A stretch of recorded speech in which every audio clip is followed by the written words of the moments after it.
And the dream doctor is in to give us all the answers to the questions raised by your mind when you sleep.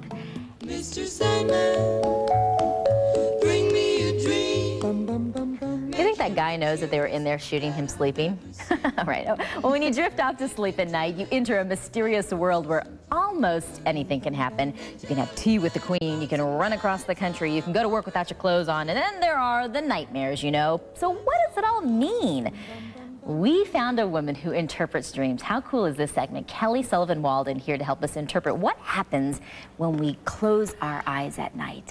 Anything happens. They say that we only use about 12% of our mind's power, that there's 88% of our mind that we don't explore until we're sleeping. Once we're asleep, we connect with the vastness of who we are. So the reason I like to interpret dreams is because I like to help people to bridge the gap between the 12%, the measly 12% that we use by day, and the 88% that is so vast and so rich and so powerful, so we can bridge the gap. That's a pretty astounding statistic. Yeah, and that's a very generous figure too. Some people say that we only use about 5%. Yeah, my husband would probably say you only use about 2%. That's not nice. Just teasing.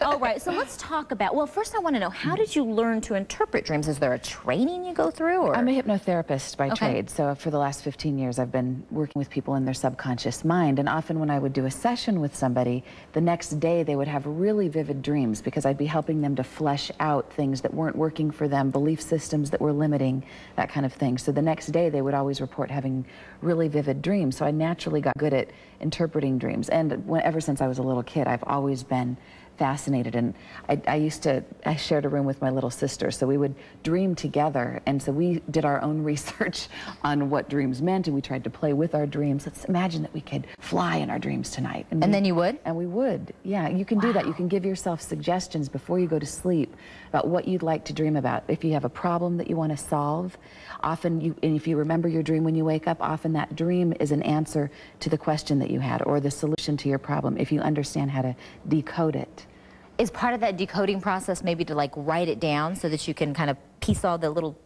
It definitely helps to write it down. The first thing is I tell people to play the dream over as if it was a movie before you get out of bed, and then write it down, and then tell somebody about it. If you have somebody that you trust, that you can tell that's not going to make fun of you. Right, you know? or laugh at you. Exactly. And then you open up the book and you look up the significant symbols so that you can start to put the puzzle together. And then if you pay attention and you sit with it for a moment, all of a sudden you'll have this great aha, like a revelation of, oh my goodness, that's what I need to do. In order to get a raise, I need to do this, and then they'll recognize me. Ooh, where's that chapter? It's right there, page 52. No.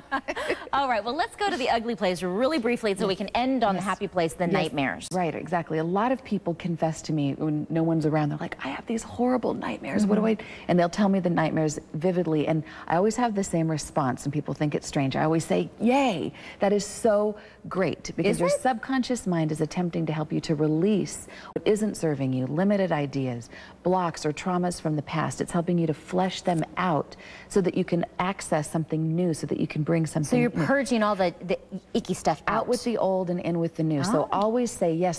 There's no such thing as a bad dream. In my book, there's no such thing as a bad dream. It's always good.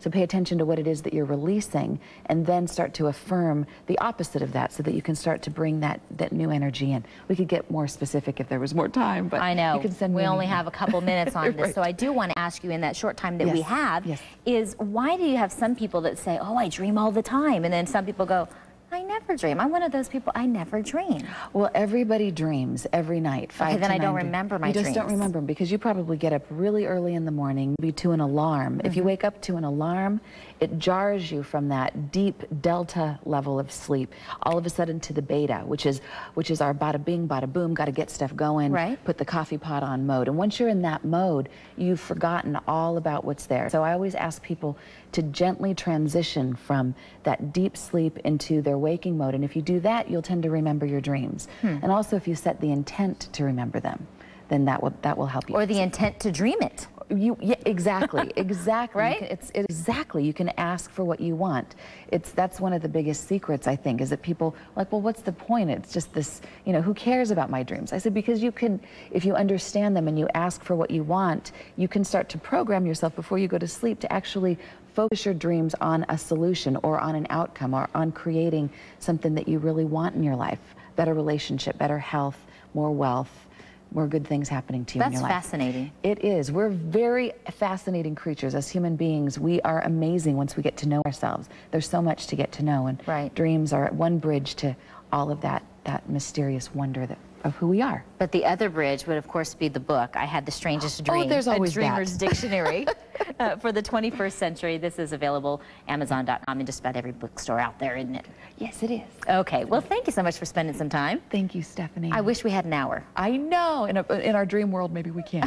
Exactly. I'm going to dream that tonight. You have a great weekend. Enjoy your stay here. She's from LA, so she's spending just a little bit of time here in the Valley. Yes.